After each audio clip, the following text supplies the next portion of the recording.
Hello दोस्तों, my name is Shankar और आप देख रहे हैं हमारा अपना चैनल शंकर अकेडमी। तो दोस्तों शुरू करने जा रहा हूँ मैं आप लोगों के लिए इस एक्सक्लूसिव सीईटी एंड बोर्ड्स के लेक्चर सीरीज में, जिसमें नेक्स्ट चैप्टर में लेके आया हूँ आयोनिक इक्विलिब्रियम। बात करते हैं वेटेज की, तो बोर्ड्स में चैप्टर आएगा minimum 4 marks and maximum 6 marks. CET में अगर मैं बात करूँ तो ऑन एन एवरेज 3 क्वेश्चन यहाँ से आते हैं। लेक्चर 1 में हम लोग डिस्कशन करने वाले कि आयोनिक इक्विलिब्रियम क्या है, इसकी डेफिनेशन क्या है, इलेक्ट्रोलाइट्स क्या होते हैं, यानी कि जो जाके आयन बनाते हैं, उसके टाइप्स क्या होते हैं। फिर अपन देखेंगे एक छोटा सा टर्म डिग्री ऑफ डिसोसिएशन, और एसिड बेसिस के साथ इस टॉपिक को करेंगे खत्म। अलोंग विद दैट मैं आप लोगों को कुछ पीवाईक्यू भी सॉल्व करा दूंगा। तो चलो शुरुआत करते हैं इस चैप्टर की, जो हमारे पास है आयोनिक इक्विलिब्रियम। तो ऑब्वियस है सर, इसके नाम से ही पता चल रहा है ये जो इक्विलिब्रियम है ये आयंस का इक्विलिब्रियम है। यानी अगर मेरे पास कोई एक सॉल्ट होता है ए बी, और अगर वो ब्रेक होता है ए प्लस में एंड बी माइनस में, तो अगर मैं इसके लिए इक्विलिब्रियम स्टडी करता हूं, जो क्लास 11 के केमिकल इक्विलिब्रियम में भी था, जैसे कि अपन इसका इक्विलिब्रियम कांस्टेंट अगर निकालना है तो लेते हैं concentration of products divided by concentration of reactants, और इस वजह से इक्विलिब्रियम को स्टडी किया जाता है। लेकिन अगेन ये जो ए बी है वो आयंस में टूटना चाहिए। तो what is the official definition sir? The equilibrium between ions and unionised molecules in a solution. एक सॉल्यूशन में आयंस और जो अनआयोनाइज रहे, ऐसा जरूरी नहीं है कि ए बी सॉल्ट पूरा का पूरा 100% डिसोसिएट हो जाएगा। हो सकता है कि वो थोड़ा कम डिसोसिएट हो। तो फिर जो डिसोसिएट हुए हैं और जो डिसोसिएट नहीं हुए, उनके बीच में इक्विलिब्रियम आता है। What is mean by equilibrium आता है? जैसे ही मैंने ए बी, एक सॉल्ट था मान लो, उसको पानी में डाल दिया, ए प्लस में टूट गया एंड बी माइनस में टूट गया। अब क्या हो जाएगा, विथ टाइम ए बी जो है वो ए बी में ए प्लस बी माइनस में डिसोसिएट हो रहा है, लेकिन कुछ देर बाद ए बी का ए प्लस बी माइनस में टूटना रुक जाएगा। अब ए बी का जो भी कॉन्सेंट्रेशन बचा है वो कांस्टेंट है, and A plus and B minus जो भी है वो भी कांस्टेंट है। अब दोनों का कॉन्सेंट्रेशन अगर कांस्टेंट है तो वो इक्विलिब्रियम का केस है। तो ऑब्वियस है सर, आयनिक इक्विलिब्रियम आयन में हो रहा है। और यहां से मुझे एक और इंपॉर्टेंट वर्ड सीखने को मिलता है, और वो वर्ड है इलेक्ट्रोलाइट्स। तो मुझे याद रखना है कि ऐसे वो सारे एसिड बेसिस या उनसे बने सॉल्ट्स या फिर केमिकल कंपाउंड जो आयंस में टूटते हैं, breaks into ions, breaks into ions, इन सबको बोलना है इलेक्ट्रोलाइट्स। तो ये होते हैं मेरे पास इलेक्ट्रोलाइट्स। फिर उसमें एसिड भी हो सकते हैं, इसमें बेसेस भी हो सकते हैं, या फिर इसमें इन दोनों से बने हुए सॉल्ट्स भी हो सकते हैं। आगे बढ़ते हैं, देखते हैं कि इन इलेक्ट्रोलाइट का क्लासिफिकेशन कैसे होता है। तो इलेक्ट्रोलाइट्स का अगर मैं क्लासिफिकेशन करूंगा तो मेरे पास दो प्रकार के इलेक्ट्रोलाइट्स आते हैं। एक जो 100% डिसोसिएट होते हैं, उनको हम बोलते हैं स्ट्रॉन्ग इलेक्ट्रोलाइट्स, 100% डिसोसिएट। मैंने जितना भी कॉन्सेंट्रेशन ले लिया वो पूरा का पूरा डिसोसिएट हो रहा है आयंस में। और एक होते हैं सर वीक इलेक्ट्रोलाइट, जो इनकम्प्लीट डिसोसिएट होते हैं। मतलब अगर मैंने 100 HCl ले लिए तो वो 100 H प्लस और 100 Cl माइनस में टूट रहे, तो वो स्ट्रॉन्ग है। और अगर मैंने 100 NH4OH ले लिए तो हो सकता है कि वो 40 NH4 प्लस और OH माइनस में ही टूटे, तो फिर वो वीक है। सबसे इंपॉर्टेंट बात तो ये है, इनको याद कैसे रखना है। स्ट्रॉन्ग इलेक्ट्रोलाइट में एसिड कैसे याद रखें? तो एसिड याद रखने के लिए ट्रिक है इनऑर्गेनिक एसिड। कोई बोलेगा सर इनऑर्गेनिक एसिड हम लोग किस चीज को बोले? तो याद रखना, अदर देन कार्बन वाले जितने भी एसिड है हम उनको स्ट्रॉन्ग एसिड में ले सकते हैं। जैसे सर HCl है, HBr है, HI है, फिर उसके बाद H2SO4 है, फिर मेरे पास H3PO4 है एंड सो ऑन। तो सारे जो कार्बन के बिना एसिड बने हैं वो सारे इनऑर्गेनिक एसिड है। याद रहे सिर्फ वन एंड ओनली एसिड जो HCl, HBr and HI halogen वालों में से है, HF, वो वीक में जाता है। इसका बॉन्ड लेंथ फ्लोरीन की साइज कम होने की वजह से कम है, जो जल्दी ब्रेक नहीं होता। सर बेसिस को कैसे याद रखें? एसिड का तो ठीक है, तो बेसिस के लिए मुझे ट्रिक याद रखना है, group 1 and group 2, periodic table का ग्रुप 1 एंड ग्रुप 2, इनके हाइड्रोक्साइड्स, हाइड्रोक्साइड्स मतलब इनके साथ क्या होना चाहिए? OH होना चाहिए। तो हम लोगों को क्या ग्रुप 1 का ट्रिक पता है? बिल्कुल पता है। ली, ना, की, रब, से, फरियाद। अब ग्रुप 1 है तो ऑब्वियसली कितने बॉन्ड बनाता है सबको पता है, एक बॉन्ड बनाएगा। तो LiOH, NaOH, KOH, RbOH, CSOH, FrOH। तो ग्रुप 1 के सारे हाइड्रोक्साइड OH ये स्ट्रॉन्ग बेसिस है। ग्रुप 2 की ट्रिक क्या होती है सर? तो ग्रुप 2 की ट्रिक होती है बेटा, मांगे, कार, स्कूटर, बाप, राजी। आसान सी तो ट्रिक है। और मुझे ये भी पता है सर कि ग्रुप 2 तो 2 बॉन्ड बनाता है, तो फिर इसके साथ 2 OH लगेंगे तभी जाके इसका हाइड्रोक्साइड बनेगा। BOH twice, MgOH twice, CaOH twice, SrOH twice, BaOH twice and RaOH twice. तो ये सारे बन गए स्ट्रॉन्ग मेरे पास इलेक्ट्रोलाइट्स। तो वीक कौन है सर? तो वापस मैं ट्रिक बताता हूं। वीक यानी जो इनकम्प्लीट डिसोसिएट होते हैं, इसको क्या बोलेंगे? इनका जो डिसोसिएशन है वो 100% डिसोसिएशन, पूरा का पूरा डिसोसिएट होते हैं। और ये जो होते हैं ये इनकम्प्लीट डिसोसिएट होते हैं, पूरा डिसोसिएट नहीं होते, इनकम्प्लीट डिसोसिएशन। तो फिर याद क्या रखना है? तो मुझे याद रखना है एक इनऑर्गेनिक था, इसके अलावा ऑर्गेनिक एसिड। तो एसिड वीक कौन होते हैं? तो ट्रिक क्या याद रखना है sir? Organic acid. Organic acid क्या होते हैं? तो जिनमें कार्बन आ रहा हो। कार्बन किन में आता है? तो ढेर सारे ऑप्शन है मेरे पास। HCOOH फॉर्मिक एसिड है, CH3COOH है, एसिटिक एसिड है, या फिर और भी एसिड है। फिर उसके बाद कौन है? H2CO3 कार्बोनिक एसिड जिसे बोला जाता है। फिर मेरे पास HCN है, हाइड्रोजन साइनाइड। इनमें कार्बन आता है तो ये वीक है। सिमिलरली सर बेसिस के लिए भी कोई ट्रिक बताऊं? तो बेसिस के लिए तो बड़ा आसान से याद रखना है। अगर ग्रुप 1 एंड 2 का OH है तो स्ट्रॉन्ग है। तो अगर अदर देन ग्रुप 1 एंड 2 आता है, अदर देन ग्रुप 1 एंड 2 का हाइड्रोक्साइड, इनका अगर हाइड्रोक्साइड आता है तो समझ जाओ वो वीक है। कोई बोलेगा सर एग्जांपल बताओ। NH4OH, OH है, हाइड्रोक्साइड है, लेकिन NH4 ग्रुप 1 का नहीं है। CuOH twice and so on, AlOH thrice. तो क्योंकि ये वाले हाइड्रोक्साइड OH जो है वो ग्रुप 1 एंड 2 से नहीं बने हैं, वो वीक है। तो आसान सा ट्रिक है, याद रहे, ये बहुत ज्यादा इंपॉर्टेंट है आपको समझ में आना। फिर आगे मेरे पास आता है, जैसे मान लो कि कौन स्ट्रॉन्ग है और कौन वीक है पहचानना। तो HF अगेन ये इनऑर्गेनिक है, लेकिन HF जो है वो किससे बॉन्ड लेंथ की वजह से, बॉन्ड लेंथ कम है तो बॉन्ड स्ट्रेंथ ज्यादा है, तो ये वीक एसिड में आएगा। AgCl मुझे याद रखना है कि ये Ag plus and Cl minus से बना है। और ये जो होता है ये स्पेरिंगली सोल्यूबल यानी लेस सोल्यूबल है, यानी वीक जो है वो इलेक्ट्रोलाइट में आएगा, वीक इलेक्ट्रोलाइट। फिर मेरे पास CuSO4 है, जो टूटेगा तो Cu2 प्लस बनेगा और SO4 2 माइनस बनेगा। क्योंकि SO4 2 माइनस H2SO4 से आता है, मेरे पास स्ट्रॉन्ग इलेक्ट्रोलाइट होता है। अगर मैं बात करूं अगला वाला, तो ये कैसे टूटेगा? तो ये टूटेगा CH3COO माइनस में और NH4 प्लस में। अब क्योंकि मुझे पता है कि ये ऑर्गेनिक एसिड से आ रहा है और ये वीक बेस से आ रहा है, तो ये जो मिलके बनेगा ये बनेगा weak electrolyte. Similarly sir H3PO4 जो है वो इनऑर्गेनिक एसिड है, तो डेफिनेटली वो स्ट्रॉन्ग एसिड यानी स्ट्रॉन्ग इलेक्ट्रोलाइट मेरे पास होता है। फिर आगे बढ़ता हूं मैं। तो फिर आपको जो दूसरा टर्म मुझे बताना है वो है degree of dissociation alpha. Sir ये टर्म क्या बताता है?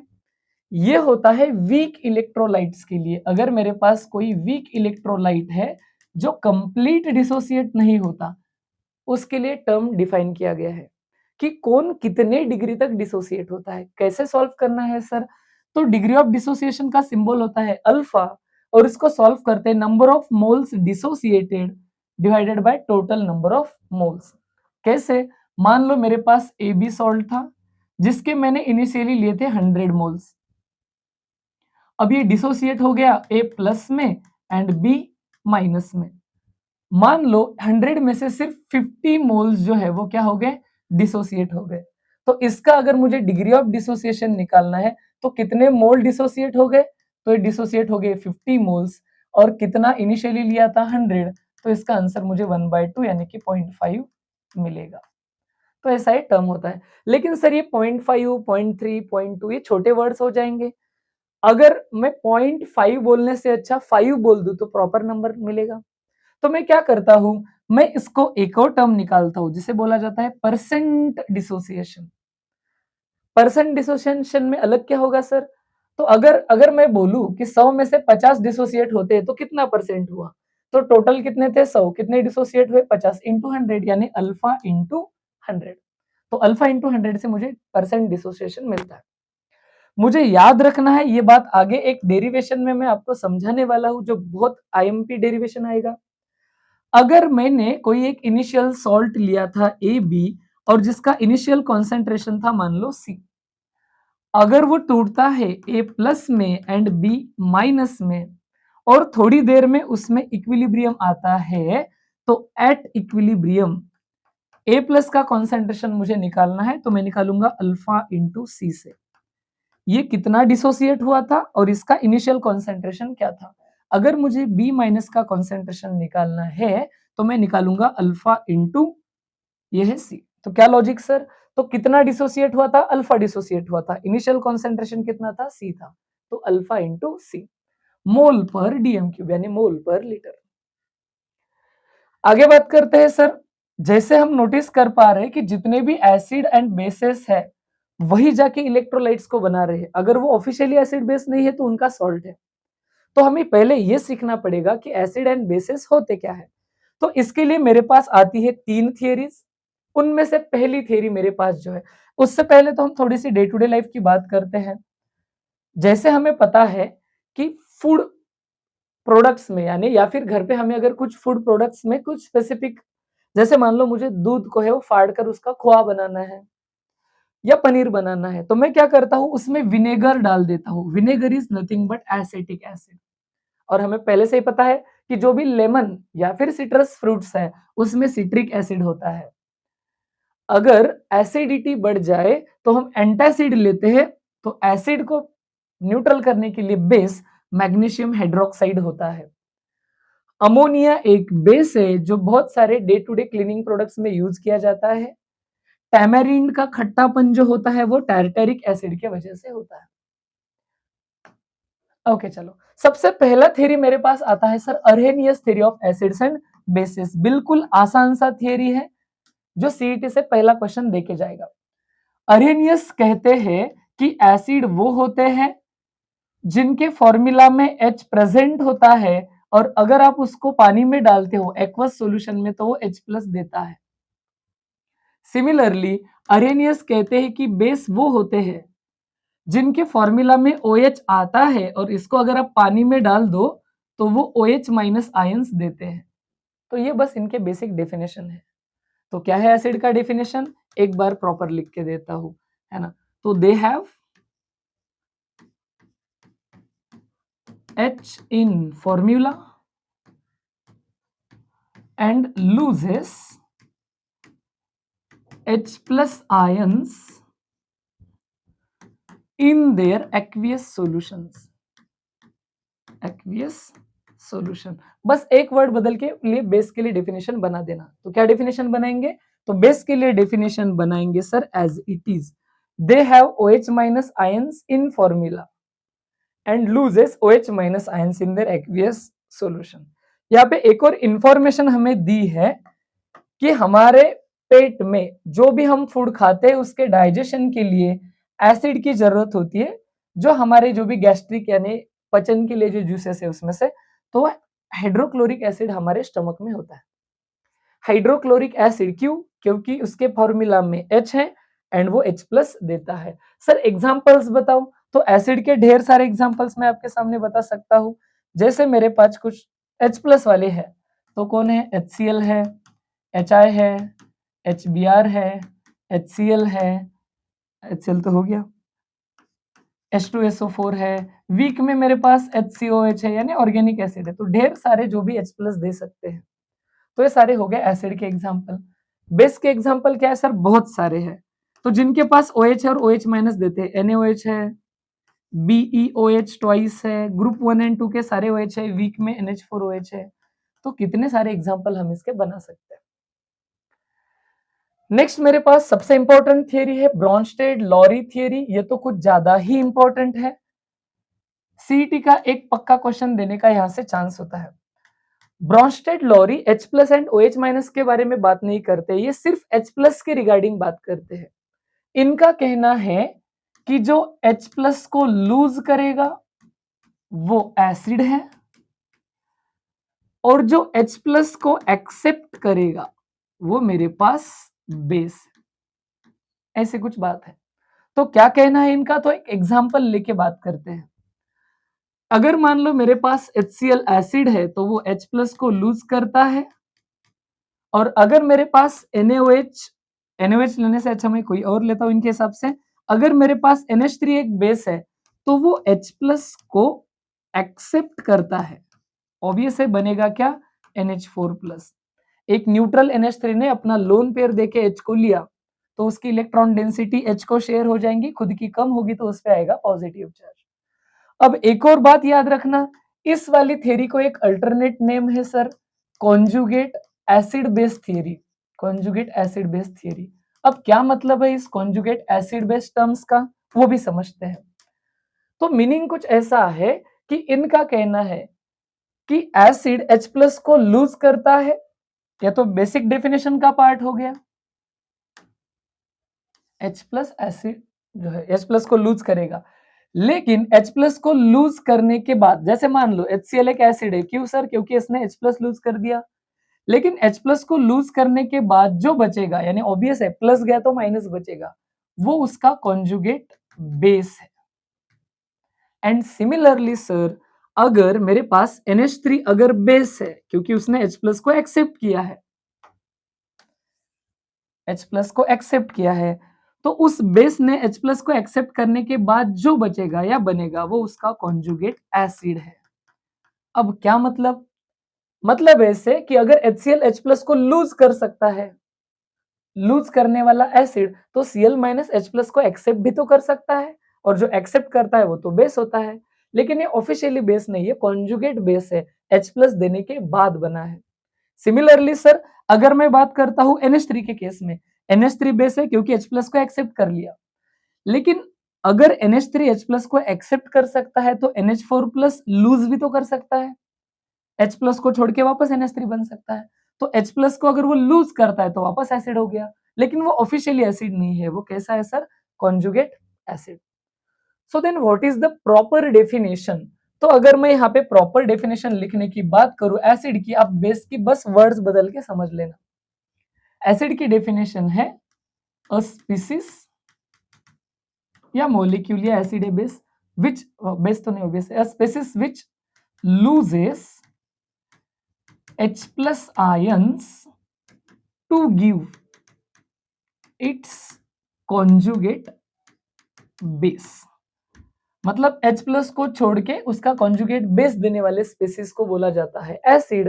एंड सिमिलरली बेस किसको बोला जाएगा, a species which accepts H plus two give its conjugate acid. तो आसान सा क्वेश्चन क्या आएगा, सबसे इंपॉर्टेंट बात, जैसे पहला ही क्वेश्चन मेरे पास आता है कि मुझे कॉन्जुगेट बेस बताने हैं इन एसिड के, तो एसिड HF है, मतलब कैसे टूटेगा सर, H प्लस में एंड F माइनस में। तो HF अगर एसिड है तो H प्लस को लूज करने के बाद जो बचेगा वो उसका बनेगा कॉन्जुगेट बेस बनेगा। सिमिलरली अगर मैं बात करता हूं H2SO4 की, याद रहे H2SO4 maximum 2 H plus lose कर सकता है, लेकिन जब इस थ्योरी का आंसर बताओगे एट ए टाइम एक ही H प्लस लूज करना है या एक ही H प्लस एक्सेप्ट करना है, तो उस हिसाब से मेरे पास क्या मिलेगा, तो कुछ ऐसे, एक ही H प्लस को लूज करूंगा तो HSO4 माइनस आएगा, ना कि SO4 2 माइनस, तो ये बन गया ना उसका कॉन्जुगेट बेस। सिमिलरली लास्ट में मेरे पास कौन दिया है उन्होंने, HCO3 ऑलरेडी एक माइनस, अब इसमें से एक और H माइनस H प्लस हटा दूंगा, एक और H प्लस हटा दिया तो बचेगा क्या, CO3, एक H प्लस और गया, एक माइनस ऑलरेडी था, 2 माइनस, CO3 2 माइनस। तो समझ में आ गया। अगला क्वेश्चन सॉल्व करने की कोशिश करते हैं। अब मेरे पास कॉन्जुगेट एसिड बताने हैं बेसिस के लिए। पहला उन्होंने दिया है NH2 माइनस, ये अगर बेस है तो ऑब्वियस है H प्लस को एक्सेप्ट करेगा, अगर H प्लस को एक्सेप्ट किया तो ये NH3 बनेगा। तो यहाँ पे NH3 जो कि डेफिनेशन में तो बेस था, लेकिन यहाँ पे ये बेस था, एक्सेप्ट किया, जो बना वो उसका कॉन्जुगेट एसिड है, दैट्स इट। सिमिलरली सर मेरे पास अगर न्यूट्रल NH3 होता, अगर इन्होंने खुद से बोला है कि ये बेस है, तो ये H+ को एक्सेप्ट करेगा और एक्सेप्ट करने के बाद जो बनेगा वो उसका कॉन्जुगेट एसिड है। सिमिलरली उन्होंने बोला है कि HCOO- ये अगर बेस है तो वो H+ को एक्सेप्ट करेगा और जो बनेगा HCOOH वो उसका कॉन्जुगेट एसिड बनेगा। इसका मतलब सर इस थ्योरी में NH3 कभी-कभी बेस भी होता है, NH3 कभी-कभी एसिड भी होता है। तो कुछ ऐसे भी मॉलिक्यूल है जिनका मैं कॉन्जुगेट एसिड भी बता सकता हूँ और बेस भी बता सकता हूँ, और वो है सबसे पहले H2O, फिर है मेरे पास HCO3-, फिर है मेरे पास HSO4-, और फिर है मेरे पास NH3। राइट साइड में मैं लिखता हूं इनके राइट साइड में कॉन्जुगेट एसिड। एसिड है मतलब H+ को एक्सेप्ट करने के बाद, अगर इसने H+ को एक्सेप्ट किया तो ये H3O+ बनेगा, इसने H+ को एक्सेप्ट किया तो ये H2CO3 बनेगा, इसने H+ को एक्सेप्ट किया तो ये H2SO4 बनेगा, इसने H+ को एक्सेप्ट किया तो ये NH4+ बनेगा। एक H को ऐड करो, ऑलरेडी माइनस है तो न्यूट्रल होगा, ऑलरेडी न्यूट्रल है तो प्लस होगा।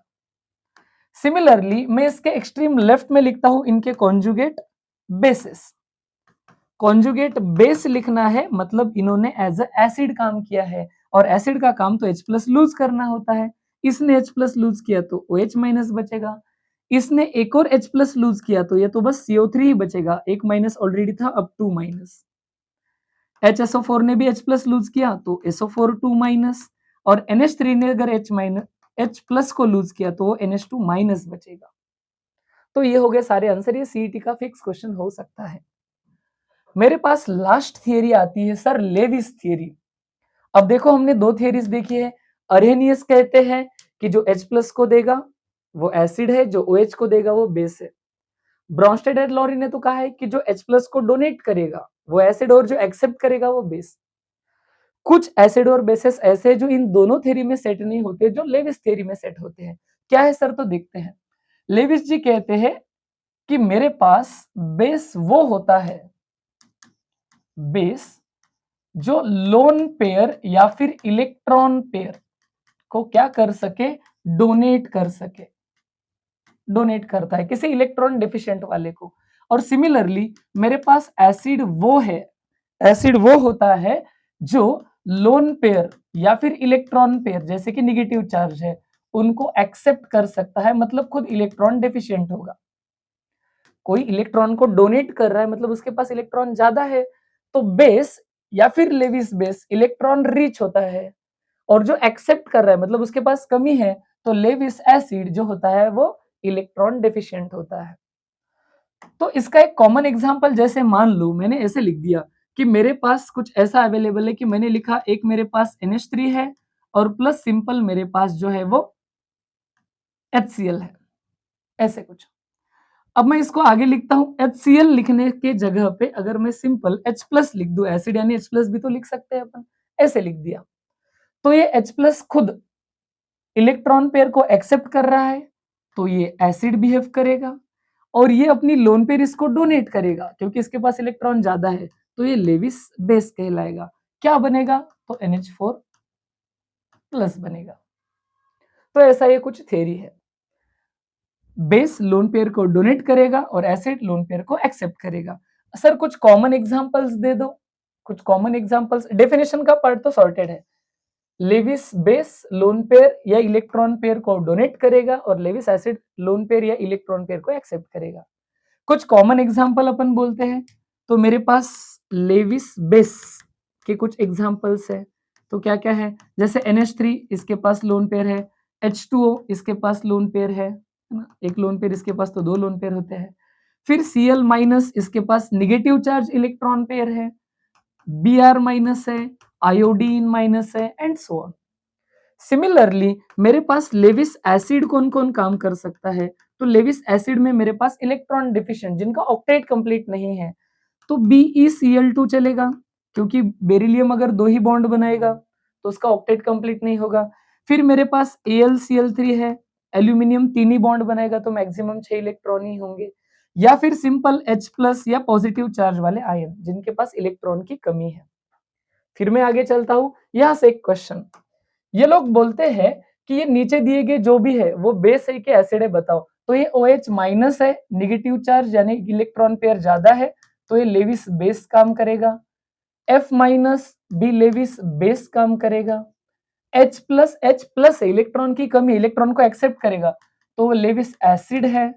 और अगर BCl3, ध्यान से देखो, BCl3 में बोरॉन के 3 ही बॉन्ड है और बोरॉन के वैलेंस इलेक्ट्रॉन भी 3 ही होते हैं, तो सारे खत्म हो गए, तो 3 2 6 ही हो गया, ऑक्टेट कंप्लीट नहीं हुआ, तो ये भी एक्सेप्ट करेगा, लेविस एसिड है। बात यही है कि इतने पे क्वेश्चन खत्म नहीं हो रहा है, इन्होंने बोला है शो हाउ दिस एक्ट सच। तो अगर OH माइनस मेरे पास बेस है तो मैं दिखाऊंगा कि अगर मैं उसको H प्लस में डालता हूं तो ये H प्लस को लोन पेयर या इलेक्ट्रॉन पेयर डोनेट कर रहा है, H2O बनेगा, डोनेट कर दिया।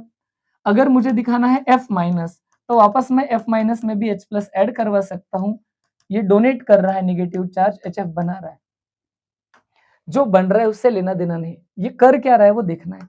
तीसरा वाला ये तो ऑलरेडी दिखा चुके हैं अपन, H प्लस को अगर एसिड दिखाना है तो उसके पड़ोस में OH माइनस लिखता हूँ, ये इसको डोनेट कर रहा है।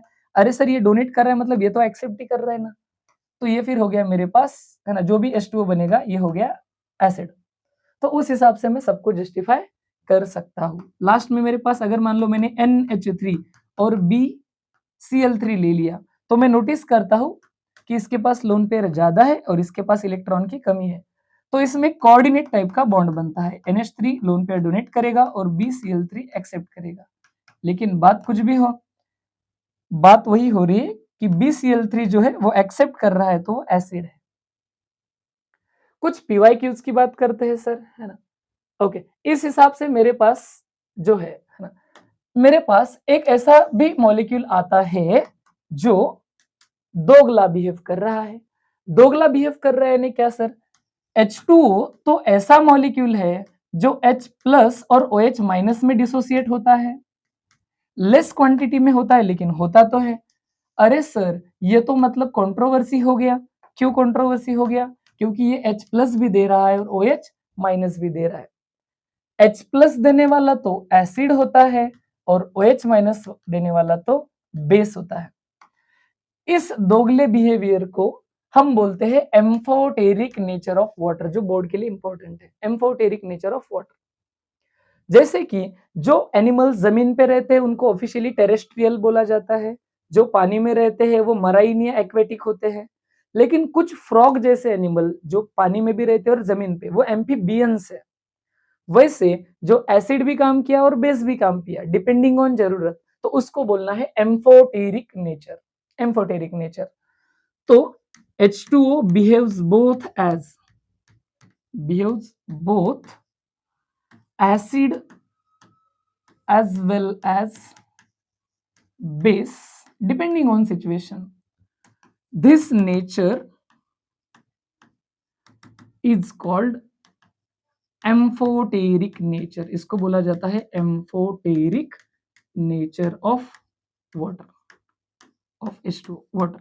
कोई बोलेगा सर एग्जाम्पल के फॉर्म में अगर डिटेल में लिखे तो जैसे मान लो मैंने H2O के पड़ोस में H प्लस डाल दिया तो ये कंपाउंड बनता है H3O प्लस, यानी इससे होता क्या है, ये H2O अपनी लोन पेयर डोनेट कर रहा है, मतलब अगर पड़ोस में एसिड है तो इस भाई साहब ने काम किया एज अ बेस।